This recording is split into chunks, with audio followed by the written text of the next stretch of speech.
नमस्कार, मैं हूं नंदिता पांडे और आइए आज बात करते हैं नवरात्रि की इस समय की जो जागृत एनर्जीज हैं उनके बारे में। और साधक अगर आप हैं, अध्यात्म की तरफ आप हैं, तो कैसे इसमें आगे बढ़ा जा सकता है। साधकों के लिए नवरात्रि का समय बहुत ही उत्तम होता है, जहाँ पे वो साधना के मार्ग में आगे बढ़ सकते हैं। गतिस्त्वम तमेका भवानी, यानी अज्ञानता से ज्ञान की तरफ बढ़ने का जो सहारा है भवानी है, उनके मार्गदर्शन से आप जीवन में आगे बढ़ें और आत्मा का परमात्मा से मिलन को विटनेस कर सके। एक पिछले एपिसोड में हमने जरूर बताया कि नवरात्रि में हर दिन में किस माँ की पूजा करनी चाहिए, उनको क्या भोग लगाना चाहिए, लेकिन इसमें हम स्पेसिफिकली आपको बताना चाह रहे हैं कि किस दिन किस चक्र पे ध्यान केंद्रित करें, किस बीज मंत्र के साथ ध्यान केंद्रित करें ताकि आपके जीवन में सुख समृद्धि आए।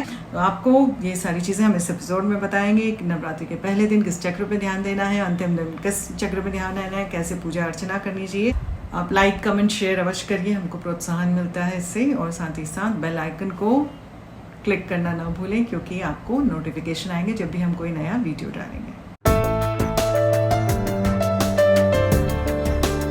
तो नवरात्रि के पहले दिन अपने मूलाधार चक्र पर ध्यान केंद्रित करें, लाल रंग से उस चक्र को एक्टिवेट करें, गणपति का स्मरण करें, माँ शैलपुत्री का स्मरण करें। और उसके बाद किस मंत्र का आपने चांट करना है, तो आपने लम मंत्र का चांट करना है। कैसे करेंगे? कोई भी मंत्र आप पढ़ेंगे, बीज मंत्र उस चक्र का, तो उसको पूरे वाइब्रेशन के साथ पढ़ेंगे। लम।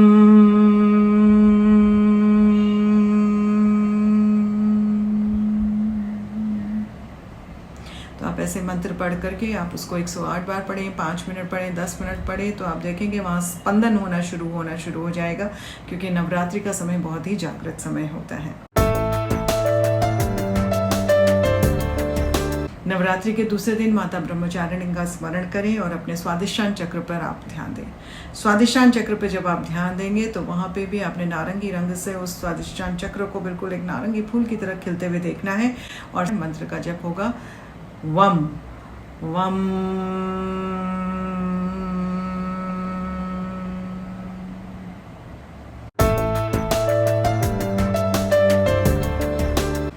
नवरात्रि के तीसरे दिन आपने अपने मणिपुर चक्र पे ध्यान केंद्रित करना है। मणिपुर चक्र पे ध्यान केंद्रित करेंगे, पीले रंग के फूल की तरह उसे खिलते हुए देखेंगे। और मणिपुर चक्र में आपने जब उसको देख करके चांट करना है, तो आपने क्या चांट करना है? रम।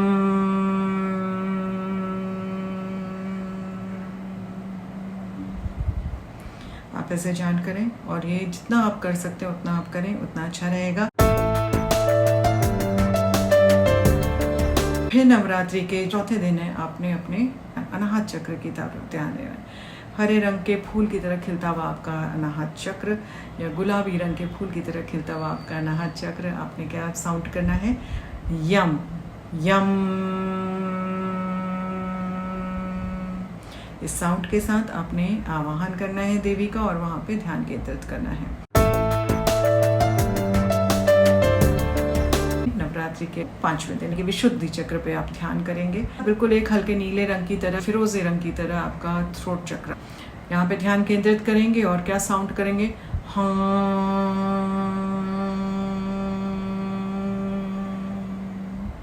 इस साउंड को केंद्रित करने से आप देखेंगे कि वो स्पंदन होना शुरू हो जाएगा। ये ब्रिज होता है आपके अपर लेवल्स एंड लोअर लेवल्स को कनेक्ट करने का, क्रिएटिविटी का ब्रिज होता है। कोई भी कम्युनिकेशन से रिलेटेड दिक्कतें होती हैं वो आपकी साफ हो जाती है, लोग आपकी बातों को समझना शुरू कर देते हैं, जीवा में सरस्वती बैठना शुरू करती हैं। नवरात्रि के छठे दिन आपने अपने आज्ञा चक्र पे ध्यान देना है। आज्ञा चक्र को आपके फोरहेड पे, यहाँ पे आज्ञा चक्र होता है, उसको गहरे नीले रंग में आप सोचें और साथ ही मंत्र का चांट करेंगे। और आपने शिव और शक्ति का ध्यान देना है और साथ में आपने चांट करना है ओम।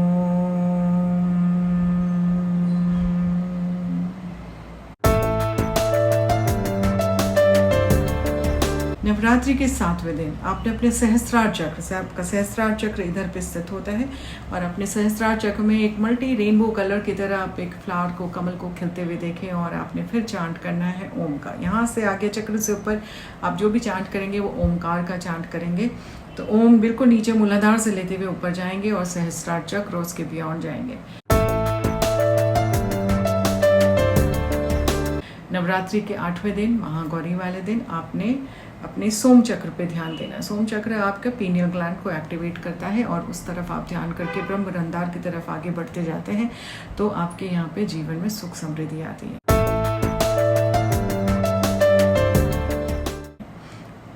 नवरात्रि के 9वें दिन जहाँ माँ सिद्धिदात्री का है तो आपने निर्वाण चक्र पे, जो कि आपके लगभग 1 फीट ऊपर आपका चक्र होता है, उस पर ध्यान केंद्रित करना है और ओम का स्मरण करना है। वहाँ शिव शक्ति का आवाहन करें, शिव शक्ति को विराजित देखें और साथ ही साथ सरेंडर की भावना से चांट करें और फिर नीचे से लेकर के ऊपर तक का वाइब्रेशन लेके जाएं, ऊपर से लेके नीचे तक का जाएं। इस तरह से करते करते अपना जीवन सरेंडर भाव से बिल्कुल लेट गो ऑफ कर दें। आप देखेंगे बहुत ही सुंदर स्पंदन रहेगा शरीर के अंदर, बहुत सारे करेक्शंस लाइफ में होने शुरू हो जाएंगे, कोइंसिडेंसेस ऐसे बनने लग जाएंगे जीवन में जो आपको सुख समृद्धि के मार्ग में आगे बढ़ाएंगे, अध्यात्म के मार्ग में आगे बढ़ाएंगे, जीवन में क्लैरिटी लेके आएंगे और बहुत सारे ऐसे सही लोग आपके आसपास मिलने शुरू हो जाएंगे जो आपके जीवन में अच्छी चीज़ों को लेके आएंगे, सुख समृद्धि नेम फेम सबको दिलवाएंगे।